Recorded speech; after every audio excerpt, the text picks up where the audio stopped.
Where you stay in York will either make the trip feel amazing or make it a complete disappointment. I'm Desi and I'm going to walk you through the best and worst areas to stay for a first visit. First, the biggest trap York has to offer is staying near the Shambles. It looks unreal online, probably the most famous street in York. Medieval buildings, super narrow, very Harry Potter energy. And yeah, it is great for like an hour. But staying here is a completely different experience. By mid-morning, it's packed, like properly packed. People stopping every 2 seconds, queues outside shops, tour groups squeezing through, and it doesn't really calm down until later in the evening. So if your hotel's here, you're not escaping that. You're just stuck in it the whole time. But this is the part that no one really thinks about. These buildings are old, so rooms in this area tend to be smaller, less soundproof, a lot noisier. It's not exactly somewhere you come back to relax. And if that one feels obvious, this next one's worse because people don't even realize they've got it wrong here.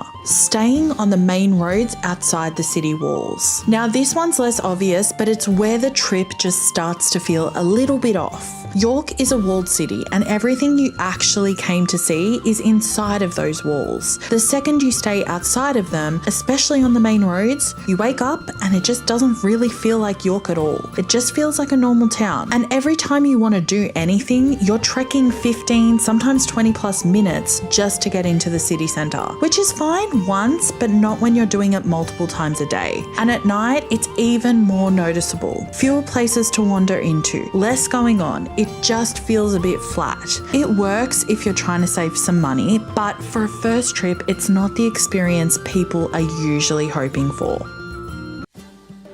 So instead of picking somewhere that makes the entire trip feel completely underwhelming, here's the best places to stay in York. If it's your first time, staying near York Minster and around the Stonegate area is exactly what you picture York being. Cobbled streets, old buildings, little cafes and pubs everywhere, and the Minster is just right there in the background. You walk outside and you're already in it. No transport, no planning, everything just works. But this is where it gets even better. Early mornings and evenings, when the day trippers leave, it completely shifts. It's quieter, more atmospheric. It actually feels a bit special, like you're seeing a different side of the city most people don't. If you want York to feel like York straight away, this is going to be the area that does it. My favourite places to stay here are the Guy Fawkes Inn for a mid-range option and Gray's Court Hotel if you want something a little bit more premium. But if that feels a bit too central or a bit too busy, there's a much easier option. Staying near Bootham and the Museum Gardens. You're just outside the busiest part of the city here, about a 5 to 10 minute walk, but it feels completely different. Quieter, more space, less chaos. And you've got Museum Gardens right there, which is one of the nicest spots in York to just slow down for a bit. The real difference is how it feels staying here. You still get all of York, you're just not dealing with it constantly. It's also way easier logistically. Taxis, luggage, arriving, everything's just smoother. My favourite hotel picks here are the Georgian House and Number 1 York. But depending on how you're travelling, this last option might actually be the best one for you. Staying near the station. If you're arriving by train or planning day trips, this just makes life easier. You're about a 5 to 10 minute walk into the centre, so still very close. But hotels here are bigger, quieter, and just a bit more comfortable overall. The trade-off is that it doesn't really feel as storybook York the second you step outside, but you're close enough that once you're in the centre, it doesn't really matter. So if you care more about comfort and ease than being fully immersed 24/7, this is still a really solid choice. The Grand York is one of the nicest hotels in the city if you want luxury, and Safe Stay York Micklegate is a great budget option. One quick thing, if you're into nightlife, Micklegate is full of pubs and bars. If you're not, you'll probably want to avoid staying directly on that street because it can get very loud. Now that you know where to stay in York, you're going to want to know exactly what's worth your time. time, the best things to see, what you can skip, and a few surprises most visitors miss. But there's one thing you should know about visiting York. Most attractions here charge individual entry fees, including most museums, and some of them aren't cheap.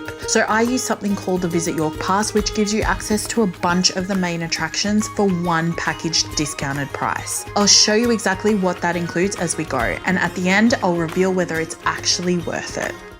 York is one of the easiest cities in England to explore. Almost everything sits inside the ancient medieval walls, which means you can walk almost everywhere. The historic centre is filled with narrow streets, centuries-old buildings, and some of the best preserved medieval architecture in the country. But before diving straight into the attractions, there's one thing I did that made exploring York so much easier. This is a hop-on hop-off sightseeing bus, and it circulates the entire historic city. Normally tickets cost around £17, but I got it included for free with the Visit York Pass. Now, some people love these buses, some people hate them, but doing one full loop at the start of your trip is actually a really good way to understand how York is laid out and the key history attached to it. You pass major landmarks like York Minster, the medieval city walls, Clifford's Tower, and the River Ouse. And within about an hour, you have a much better sense of where everything is, which makes planning the rest of your time here much easier. Once you've done one full loop, it's time to start exploring the city properly. One of the nicest places to start is Museum Gardens. This is a beautiful park right next to the city centre, and it's home to one of York's most impressive historic ruins. These are the remains of St Mary's Abbey, a huge medieval monastery that dates back to the 11th century. It was once one of the richest monasteries in England before it was destroyed during Henry VIII's dissolution of the monasteries. Today, the ruins are completely open to walk around, and they're a great introduction to York's history. Right next door is the Yorkshire Museum. Entry normally costs about £10 if you don't have the Visit York Pass. Inside, you'll find Roman artefacts, Viking discoveries, and objects from York's long history. If you're really into archaeology and ancient history, you'll probably enjoy it. But compared to some of the more immersive museums in York, this one feels a bit more traditional. Speaking of, the places that really surprised me came the next day. But first, food. One place worth checking out near the city centre is Sushi and Bowl. It's a small, quiet restaurant that serves fresh sushi and, you guessed it, rice and noodle bowls. And it's a great option if you want something quick but really good. York has a lot of restaurants, but this one felt like a bit of a hidden gem. After that, head back to your hotel and rest up because day 2 is where York really gets interesting. Start the day by seeing York from a completely different perspective. This is a 45-minute boat cruise along the River Ouse, which runs through the centre of the city. Tickets normally cost around £14, but I got it included with the Visit York Pass. As you travel along the river, the guide explains the history of the buildings you pass, including stories about Viking settlements, medieval trade, and the floods that sometimes affect the city. It's relaxing, informative, and a nice way to start the day. But the next stop is where York really starts to stand out. This is Fairfax House, one of the best preserved Georgian townhouses in England. Entry is usually about £8.50, or it's in the York Pass. The house dates back to the 1700s when York was a fashionable city for wealthy families. Instead of displaying objects in museum cases, the rooms have been restored exactly how they would have looked when people lived here. You walk through elegant dining rooms, sitting rooms, and bedrooms that show what life was like for the Georgian elite. Even if you're not normally a museum person, this place is surprisingly interesting, and it leads perfectly into the next stop, the Jorvik Viking Centre. York actually has Viking roots, and this is where you learn about them. Around 1,000 years ago, the Vikings controlled the city, which they called Jorvik. Entry costs £17.50, or it's in the York Pass. The experience begins with a short introduction to Viking life, and then you ride through a recreation of the Viking city. Markets, houses, workshops, even the smells of the streets. It might sound a little gimmicky, but it's actually really well done, and it gives you a much better understanding of York's Viking history. But the next place is easily the most impressive museum in the city. This is York Castle Museum, and for many visitors, it ends up being the highlight of their entire trip.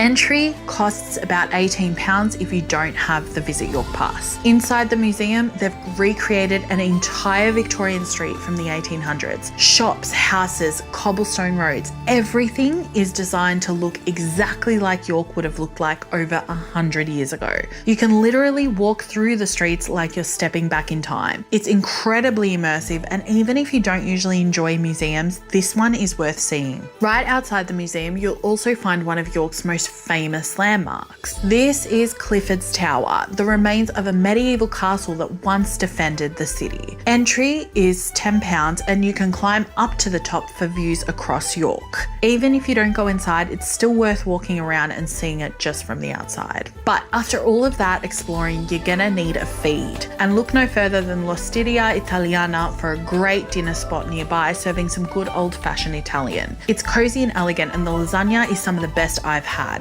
After, head back to your hotel and get some rest because we're leaving the best York sights to last. Start your final day with the most famous landmarks York has to offer. This is York Minster, one of the largest Gothic cathedrals in Europe. It took more than 250 years to build, and its stained glass windows are some of the most famous in the world. Entry is £20 if you don't have the Visit York Pass. Now, this might be controversial, but personally, I think it's impressive, but unless you're really interested in cathedrals or architecture, you can get a great experience just seeing it from the outside. The building itself is absolutely massive, and the surrounding streets are some of the most beautiful in York. A short walk away is Barley Hall, a reconstructed medieval townhouse. Entry here is about £9.50 or free if you have the York Pass. The inside just didn't stand out as much compared to some of the other museums that I had gone to, but the streets around it are absolutely fantastic and immersive. This area feels like medieval England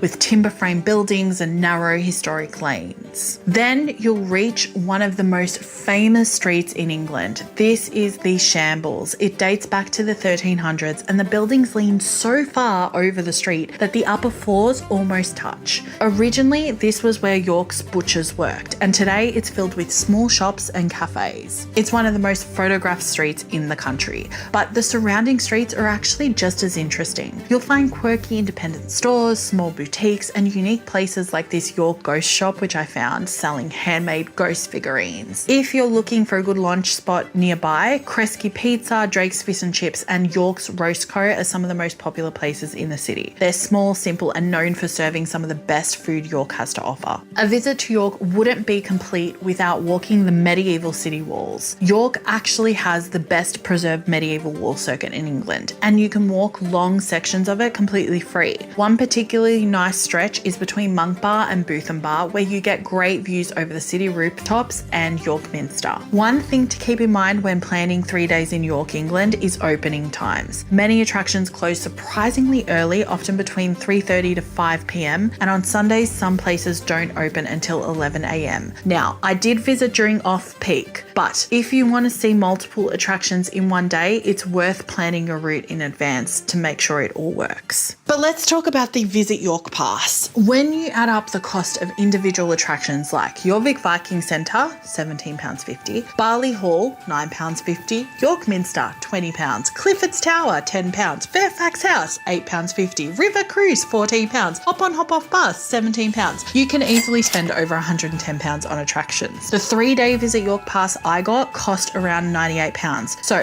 if you plan to visit several attractions, it can definitely save money. But the biggest benefit is that once you have the pass, you stop worrying about entry prices, which means you're more likely to try places you might otherwise skip. And that's exactly how I ended up discovering some of the best attractions in York that I might not have necessarily done had it not been for this pass. Now that you know how to spend 3 days in York, England, the next thing you need to know is which attractions are actually worth going inside, because some are incredible, some honestly aren't worth the ticket price. So if you want to know which ones are worth your time and which ones you should skip, watch this video right here.